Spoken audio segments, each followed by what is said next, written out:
Old Testament stories. The stories of Saul and David. Saul and Samuel. Did you ever lose anything and have to hunt for it? What a time you had running up and down stairs, turning pockets inside out and boxes upside down in your efforts to find it.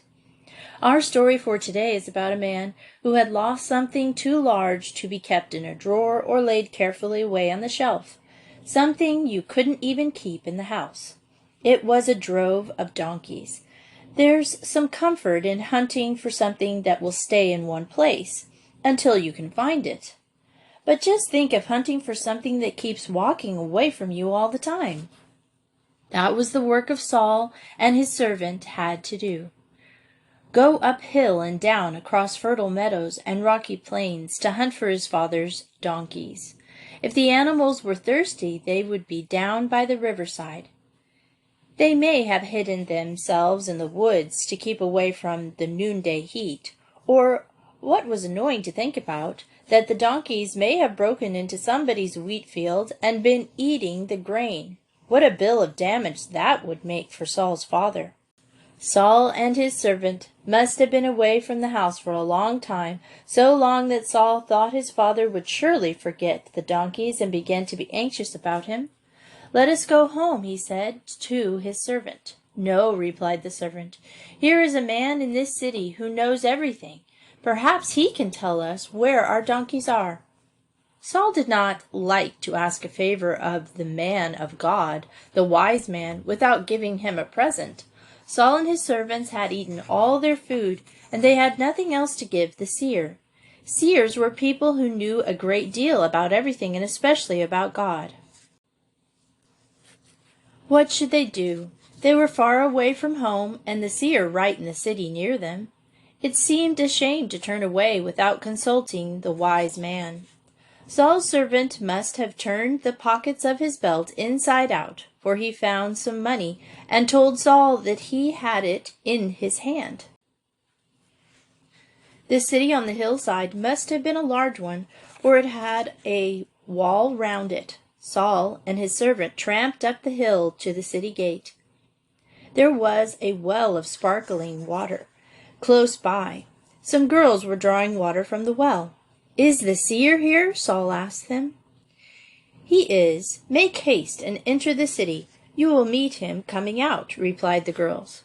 Up in the city went the men, and there, as they entered the gate, was the seer, a beautiful but sad-looking old man. He was Samuel, the last judge of Israel. He had been expecting Saul all that day. He had never seen Saul, but he knew him at once. Why? Samuel had been wishing for someone who could be king of Israel.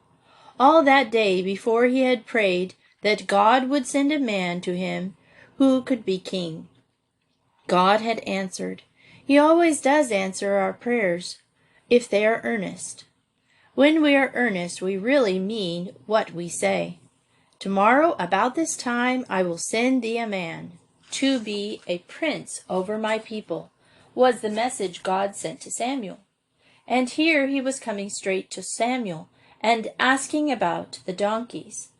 Samuel must have been pleased with this strong, powerful body of Saul and thought at once, "Here is the man who will make a fine leader for Israel. He shall be king." Saul did not know that all that time he had been hunting for the lost donkeys. He had been walking towards a crown and a kingdom.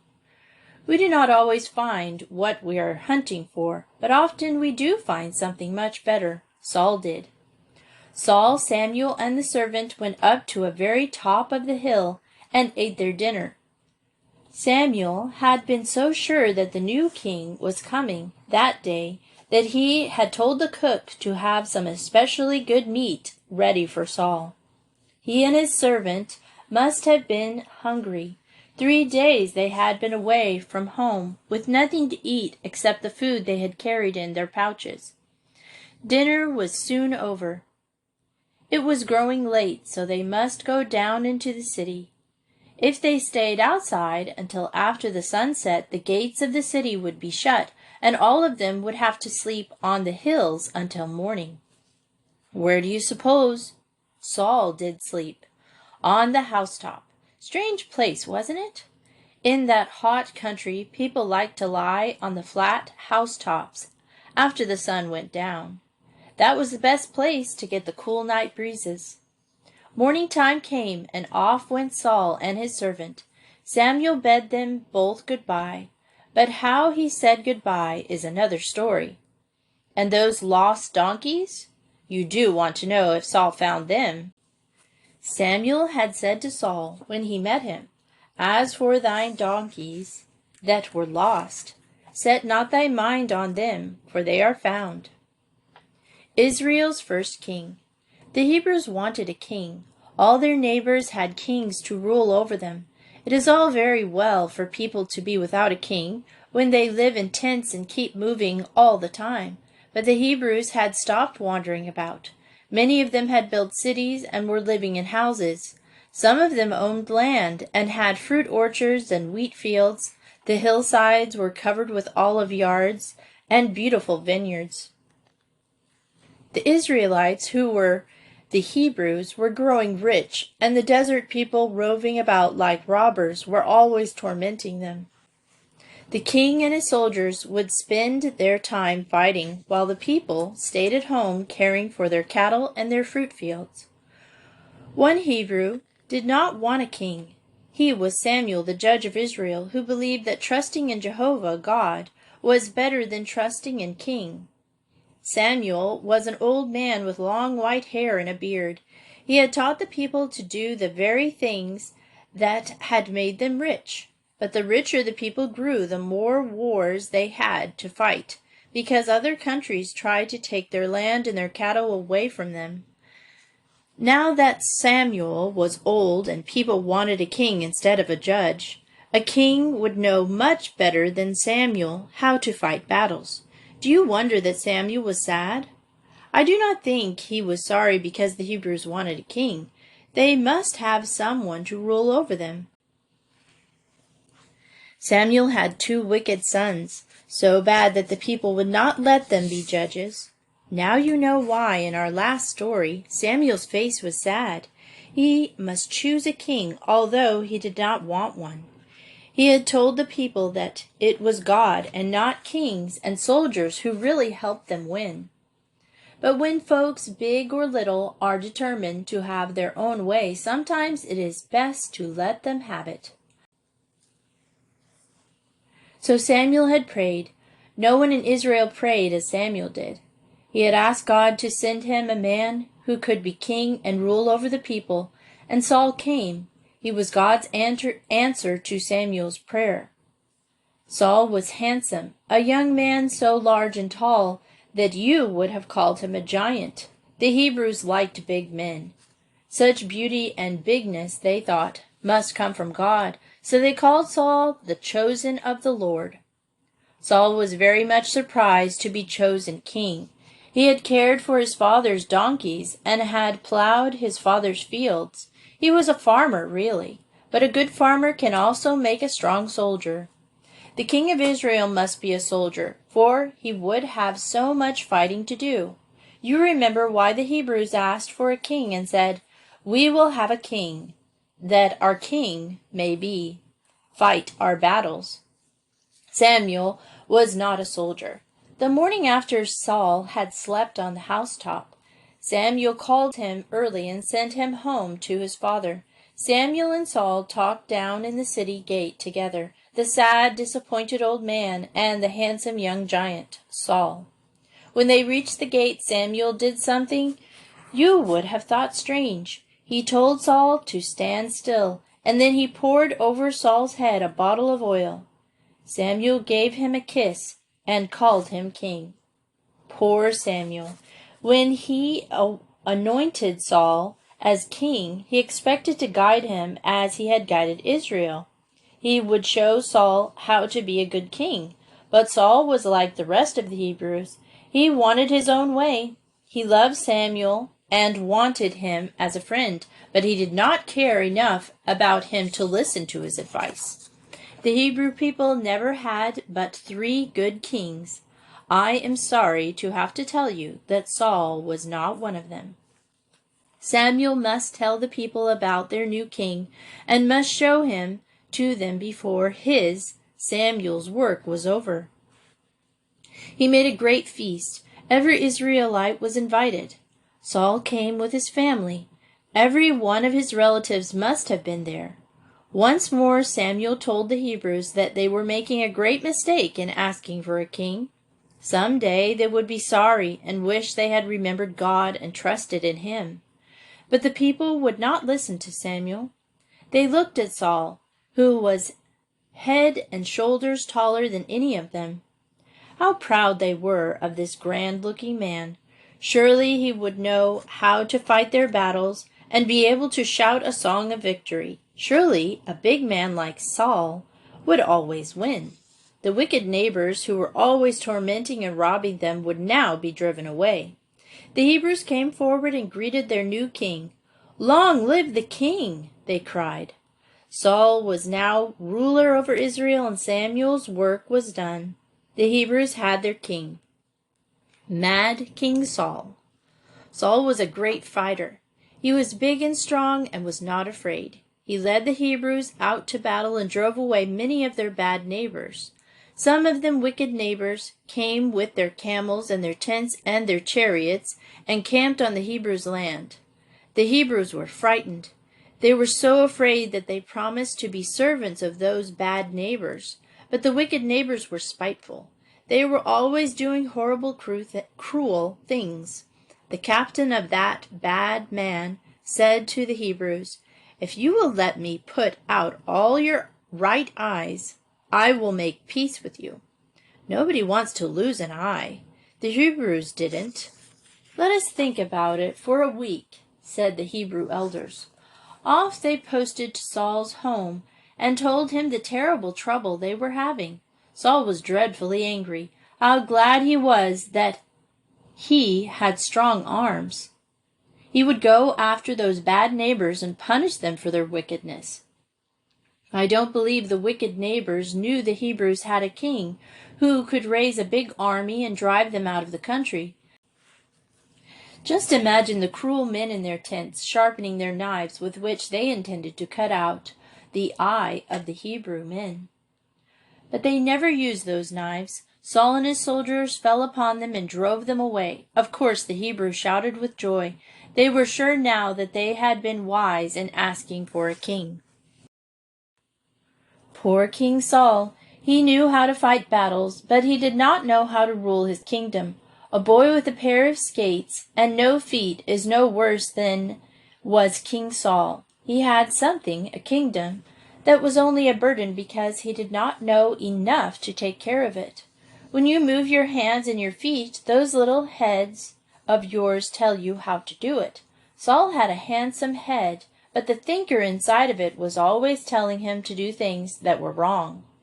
Saul kept fighting and fighting battles. He grew powerful, and his bad neighbors were beginning to be afraid of him. Then something sad happened, so sad that everyone who reads about King Saul feels sorry for him. I am much afraid that Saul had forgotten about God, and he trusted in his strong muscles instead of having faith in God. Saul had dreadful spells of being unhappy. When Saul had those gloomy spells, he always shut the door of his tent. He wanted to be alone in the dark. While he felt so badly, he would not eat or sleep. He was so miserable he would not speak to anyone. You and I are not surprised that Saul had those gloomy spells. No one who forgets God can be happy. Saul really was afraid even of Samuel, the old man who had made him king. Samuel was sorry too. He loved Saul and was bitterly disappointed that the king should do so many foolish things. Saul surely was growing timid and suspicious. That long word means always thinking people want to harm you. He was so suspicious that he always kept his tall, heavy spear near him. When he ate, he held it in his hand, and when he slept, it lay beside him. Sitting in his tent, he leaned against it. Saul must have grown vain, for when he went into battle he wore a golden crown on his head and a bracelet on his arm. What hard work it must have been for the king to keep his crown on when he was fighting. Poor King Saul had one very, very bad spell of being sad. His great, powerful body did not sit straight and strong on his throne. It was limp like a baby's. His head fell over on his chest. His eyes were closed and his mouth open. When a dreadful condition for a great king to be in. He must have moaned and rolled his head from side to side. Do you wonder that his soldiers were frightened? They tried to help him, but he seemed only to grow worse. What should they do? King Saul dearly loved music. Perhaps that should help him. They must find someone who could play the harp and sing to him. Then they thought of David out of the sunny hillside singing as he watched his sheep. Would Saul see him?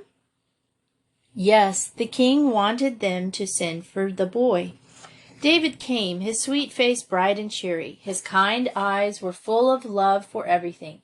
His fingers lightly moved over the harp string. Instead of the moans of the king, the tent was filled with music. The king grew quiet, lifted his head, and listened as the shepherd boy began to sing. It was a most wonderful song. It must have been about the God King Saul had almost forgotten about, and it must have been a happy song. The sparkling stars, the golden sunshine, the fresh breezes whispering among the branches, the earth's carpet of grass, and the beautiful flowers, the singing birds, all must have been in David's song. The sweet song, low and soft at first, grew higher and stronger as David sang of God whom he loved best. God who gives to all life and health and strength. God who loves his people and wants them to be happy. God whose presence always leads into the light. When the song was finished, King Saul was well, and now he wanted David always to be near him. So he made him his armor-bearer. The shepherd lad went to live in the king's beautiful palace, and God was with him there. Green hillside or king's palace, gentle sheep or cruel men made no difference in David, for God was the friend he trusted. God's anointed. Samuel must choose a new king. He felt very sorry about it, but he saw that poor, mad King Saul was not a good ruler for Israel. He had loved Saul and had chosen him for king because he was big and strong and a fine fighter. I think Samuel must have asked God to send him a brave soldier, and the brave soldier, Saul, had come, but he had not made a good king. Once more, Samuel talked with God. He was foolish to keep grieving about Saul instead of looking for a new king. I do not believe Samuel asked God for a soldier this time. I think he did not even wish the new king to be big and powerful. He was beginning to see as God saw. Jehovah seeth not as a man sees. For man looketh on the outward appearance, but Jehovah looketh on the heart. There was a man named Jesse, who lived in a little town called Bethlehem. This man had many sons. Jesse belonged to the tribe of Judah, a lot of strong, true, brave men. God sent Samuel to Jesse to see his sons. At first he was afraid to go. Suppose Saul should hear that he had visited Jesse in order to choose a new king. Saul would try to kill Samuel. But it was not wise to wait every day. Samuel was growing older and more feeble, and Saul was growing worse. Samuel must not leave Israel with such a king. It was the time of the yearly festival in Bethlehem. Samuel would go to this feast, take the people a young heifer, and keep the feast with them. No one would suspect his errand. While they were gathered about the feast, Samuel intended to see all Jesse's sons and choose one of them for king. Samuel was only going to anoint the young man. He did not intend to tell him he had been chosen. When Saul had been made king, so much had been done for him that it had spoiled him. The new king was only going to be chosen. After that he must win his throne and show he deserved it. That is the best way. Big people and little people who work for what they receive know better how to take care of it. Everything was ready for the feast. Jesse and his 7 stalwart sons were waiting for Samuel to speak. Why does he carry that flask of oil? Jesse must have thought. Samuel asked to see the young men one at a time. Up started Eliab and the eldest and walked slowly past Samuel. Jesse must have said to himself, "If the prophet has come for one of my sons, he surely will choose Eliab." For a moment, that's what exactly Samuel did think as he looked admiringly upon Eliab's broad shoulders and tall stature, but only for a moment did he think it. Into Samuel's heart came the knowledge that God chose men because of their hearts and not because of their looks. Back into his leather pouch, Samuel slipped the flask of oil. Eliab was not the future king. 2 more of Jesse's sons passed before the prophet. All were big, fine fellows, fearless soldiers in Saul's army. At last he had seen the 7 sons, and still the flask of anointing oil lay in his pouch. Samuel hesitated. "He has seen my 7 sons," thought Jesse, "and none has pleased him. Why does he stay?" Samuel spoke, saying, "Are here all thy children?" "I have 1 more," said Jesse. "He is the youngest, and keeps my sheep." In those days, that was just the same as saying, "He does not amount to much. He is foolish to ask for him." In the long ago time, nobody tended sheep except slaves and girls of the family, and those boys the family cared little about. "Send for him," commanded Samuel. David the shepherd boy came. Then Samuel drew his flask of oil from his pouch, for he knew Israel's future king stood before him. Jesse, David's 7 brothers, the people were gathered round the feast which none had tasted. Samuel would not eat until David appeared. Among the little group stood the sweet-faced shepherd lad. The light of a brave, strong spirit shone in his eyes. The tone of his voice showed that he was fearless and true. Here was power and sweetness, Samuel must have thought. Then, on David's head, the prophet poured the anointing oil. He was God's chosen. David knew he had been set apart for something, but what it was he did not know, for Samuel did not tell him. Samuel left the lad in God's hands. The prophet did not intend to do David's work for him. Samuel had tried to do that for Saul and had failed. Now David, led by God's Spirit, must show that he had a right to be king. Soon after, David went for a time to live with Saul. When Saul had a dreadful sad spell, then David soothed him with his music. At first no one knew that David was a fighter. He did not look like one. But way down deep in his heart was a spirit that never intended to be beaten at anything. Saul and his soldiers discovered that David could win battles and frighten away the enemy.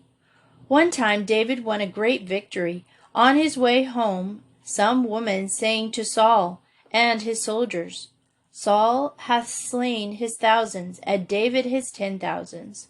Saul was very angry to hear this song, and from that hour he hated David and tried to kill him.